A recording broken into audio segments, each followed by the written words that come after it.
بسم اللہ الرحمن الرحیم۔ السلام علیکم۔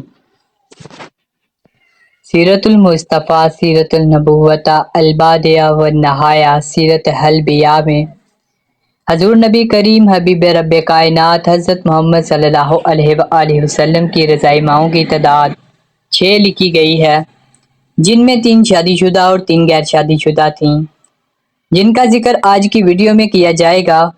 ناظرین گرامی، حقیقی ماں کے علاوہ اگر کوئی عورت کسی بچے کی پرورش اور دودھ پلائے تو وہ ایک اضافی ماں کا درجہ حاصل کر لیتی ہے، جسے رضاع رضائی ماں یا دودھ پلانے والی ماں کہتے ہیں۔ اس عورت کے شوہر کو بچے کے باپ کا درجہ دیا جاتا ہے، جبکہ اس کے بچوں کو بھی اس بچے کے حقیقی بہن بھائیوں کی طرح سمجھا جاتا ہے، اور اس کی ان میں سے کسی سے شادی نہیں ہو سکتی۔ اس طرح ایک عورت جس نے کسی بچے کو 2 برس کے ہونے سے پہلے اسے کم از کم 5 بار دودھ پلایا ہو، اسلامی قانون کے دیے ہوئے خصوصی حقوق کے تحت وہ اپنے دودھ کے رشتے سے اس بچے کی ماں بن جاتی ہے۔ دودھ پینے والا بچہ رضائی ماں کے دوسرے بچوں کا مکمل طور پر بہن یا بھائی سمجھا جاتا ہے، یعنی کہ ایسا لڑکا اپنی رضائی بہن اور ایسی لڑکی اپنے رضائی بھائی کی محرم ہوتی ہے۔ کوئی دوسرا مذہب کسی دودھ پلانے والی ماں کو ایسا رتبہ نہیں دیتا۔ حضور صلی اللہ علیہ وآلہ وسلم کے رضائی بھائیوں کی تعداد 5 جبکہ رضائی بہنوں کی تعداد 2 تھی۔ ناظرین گرامی، حضور صلی اللہ علیہ وآلہ وسلم نے کتنے دن تک اپنی والدہ ماجدہ کا دودھ پیا؟ اس بارے میں 3 مختلف روایات ہیں۔ پہلی روایت تو یہ ہے کہ 7 روز تک والدہ ماجدہ نے دودھ پلایا۔ دوسری روایت کے مطابق 4 روز تک آپ کی والدہ ماجدہ نے آپ کو دودھ پلایا۔ سیرت حلبیہ میں ہے کہ آپ صلی اللہ علیہ وآلہ وسلم کو آپ کی والدہ ماجدہ نے 9 دن تک دودھ پلایا۔ حضور اکرم صلی اللہ علیہ وآلہ وسلم کو والدہ کے بعد جس عورت نے سب سے پہلے دودھ پلایا وہ حضرت صوبیہ تھی، یعنی حضرت صوبیہ حضور اکرم صلی اللہ علیہ وآلہ وسلم کی سب سے پہلی رضائی ماں تھی۔ اس کو امام بخاری نے 5101 میں روایت کیا ہے کہ والدہ ماجدہ کے بعد حضرت حلیمہ سعدیہ کے پاس جانے سے پہلے آپ صلی اللہ علیہ وآلہ وسلم کو آپ کے چچا ابو لہب کی باندی حضرت صوبیہ نے دودھ پلایا۔ جس وقت آپ صلی اللہ علیہ وآلہ وسلم نے دودھ پیا اس وقت وہ آزاد ہو چکی تھیں، کیونکہ ابو لہب کو بھتیجے کی ولادت کی خبر حضرت صوبیہ نے جس وقت دی تھی اسی وقت ابو لہب نے ان کو آزاد کر دیا تھا۔ اس کا صلہ ابو لہب کو بھی ملا کہ اسے جہنم کی دہکتی ہوئی آگ میں تھوڑا سا پانی نصیب ہو گیا۔ روایت میں ہے کہ جب ابو لہب مر گیا تو کسی گھر والے نے اس کو خواب میں برے حالات میں دیکھا تو پوچھا کہ تیرے ساتھ کیا معاملہ کیا گیا؟ اس نے جواب دیا کہ جب سے تم سے جدا ہوا ہوں سخت عذاب میں مبتلا ہوں۔ البتہ صوبیہ کے آزاد کرنے کی وجہ سے تھوڑا سا پانی مل جاتا ہے۔ حضرت صوبیہ نے آپ صلی اللہ علیہ وآلہ وسلم کے علاوہ اپنے بیٹے مسروح حضور صلی اللہ علیہ وآلہ وسلم کے چچا حضرت حمزہ بن عبد المطلب اور عبداللہ بن عبید الاسد مخزومی کو بھی دودھ پلایا۔ اس طرح حضرت صوبیہ سے حضور نبی کریم صلی اللہ علیہ وآلہ وسلم کے یہ 3 رضائی بھائی تھے۔ حضرت صوبیہ کے اسلام قبول کرنے کے بارے میں مختلف روایات ملتی ہیں۔ اس سلسلے میں سیرت نگاروں اور مفسرین میں اختلاف ہے۔ ابو نعیم اصفہانی نے حلیۃ الاولین میں لکھا ہے کہ میرے علم کے مطابق متقدمین میں سے کسی نے ان کے اسلام کا ذکر نہیں کیا۔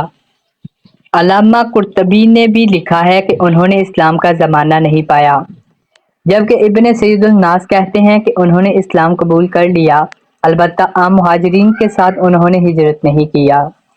اور علامہ علاء الدین نے مستقل ایک رسالہ لکھ کر ان کے اسلام کو ثابت کیا ہے، جس میں انہوں نے یہ بھی لکھا ہے کہ ابن حبان نے ایک حدیث کو صحیح قرار دیا ہے جس سے ان کا مسلمان ہونا ثابت ہوتا ہے، اور بعض حضرات نے ذکر کیا ہے کہ نبی اکرم صلی اللہ علیہ وآلہ وسلم کو جس خاتون نے بھی دودھ پلایا وہ مشرف با اسلام ہوئی۔ حضور اکرم صلی اللہ علیہ وآلہ وسلم جب مکہ سے مدینہ ہجرت فرما گئے تھے تو حضرت صوبیہ مکہ میں ہی رہیں۔ نبی کریم مکہ جانے والوں کے ہاتھ خصوصی طور پر حضرت صوبیہ کے لیے تحائف بھیجا کرتے تھے۔ غزوہ خیبر کے بعد 7 ہجری میں حضور صلی اللہ علیہ وآلہ وسلم کو اپنی پہلی رضائی والدہ حضرت صوبیہ کے انتقال کی خبر ملی تو آپ صلی اللہ علیہ وآلہ وسلم غمزدہ ہو گئے۔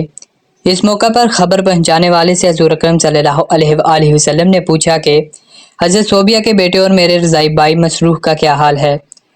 آپ کو یہ بتایا گیا کہ مسروح تو حضرت صوبیہ سے پہلے ہی وفات پا چکا ہے اور اب ان کا کوئی باقی نہیں رہا۔ عربوں میں یہ روایت تھا کہ نیب پیدا ہونے والے بچے کو خالص عربی سکھانے اور دیہات کی پاک و صاف آب و ہوا میں مخلوط تہذیب سکھانے کے لیے کسی گاؤں میں بھیج دیا جاتا۔ شرفاً عرب میں یہ جاری اس دستور کے مطابق بنو سعد کی عورتیں شیر خوار بچوں کو مکہ آ کر تلاش کرتیں اور مخصوص اجرت و معاوضہ حاصل کرنے کے غرض سے انہیں لے کر جاتیں۔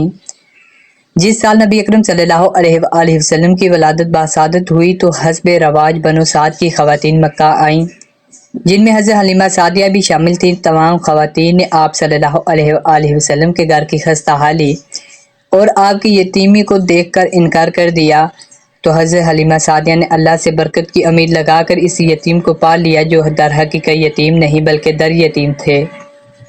اس مولود کے مبارک ہونے کا احساس حضرت حلیمہ اور ان کے شوہر کو اسی وقت سے ہونا شروع ہو گیا جس وقت انہوں نے ان کو گود لیا۔ چنانچہ اگلے دن ہی ان کے شوہر نے اپنے احساسات کا ان الفاظ میں اظہار کیا: اے حلیمہ خوب جان دو، بے شک تم نے ایک بہت ہی مبارک اور بابرکت بچے کو لیا ہے۔ یوں حضرت حلیمہ حضور اکرم صلی اللہ علیہ وآلہ وسلم کی دوسری رضائی ماں بنی۔ حضرت حلیمہ قبیلہ حوازن کی شاخ بنو سعد سے تعلق رکھتی تھیں اور آپ کے شوہر حارث بھی اسی قبیلے کے تھے۔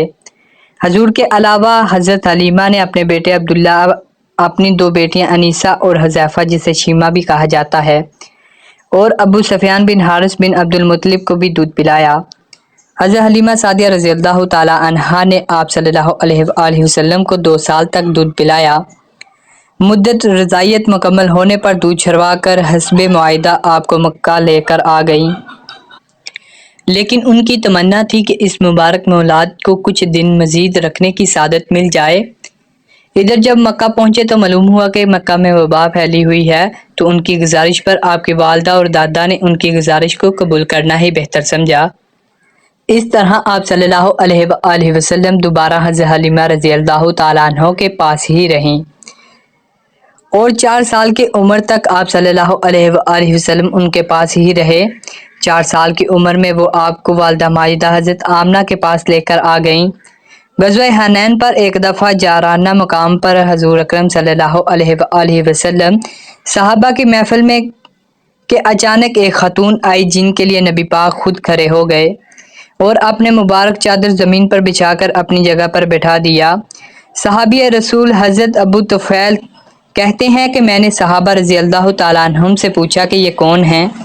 تو صحابہ رضی اللہ تعالیٰ عنہم نے جواب دیا کہ یہ رسول اللہ صلی اللہ علیہ وآلہ وسلم کی رضائی ماں حضرت حلیمہ سعدیہ رضی اللہ تعالیٰ عنہا ہیں۔ حضرت حلیمہ کی وفات مدینہ میں ہوئی اور جنت البقیع میں آپ کو دفن کیا گیا۔ حضور صلی اللہ علیہ وآلہ وسلم کی تیسری رضائی ماں حضرت ام فروہ ہے۔ سیرت نگاروں نے لکھا ہے کہ آپ صلی اللہ علیہ وآلہ وسلم کو بنو سلیم کی 3 کنواری لڑکیوں نے بھی دودھ پلایا۔ انہوں نے اپنا سینہ جو ہی نبی پاک صلی اللہ علیہ وآلہ وسلم کے منہ سے لگایا، دودھ جاری ہو گیا، جسے آپ صلی اللہ علیہ وآلہ وسلم نے پیا، اور اتفاق یہ کہ ان تینوں کا نام عتیقہ تھا۔ رسول اللہ صلی اللہ علیہ وآلہ وسلم کبھی کبھار فرمایا کرتے تھے، میں بنو سلیم کی عتیقہ کا بیٹا ہوں۔ بے شک یہ بھی حضور اکرم صلی اللہ علیہ وآلہ وسلم کے بچپن کے معجزوں میں سے ایک معجزہ تھا۔ تو ملتے ہیں دوستو ایسی مزید ویڈیو کے ساتھ، اس وقت تک کے لیے اللہ حافظ۔ اللہ حافظ۔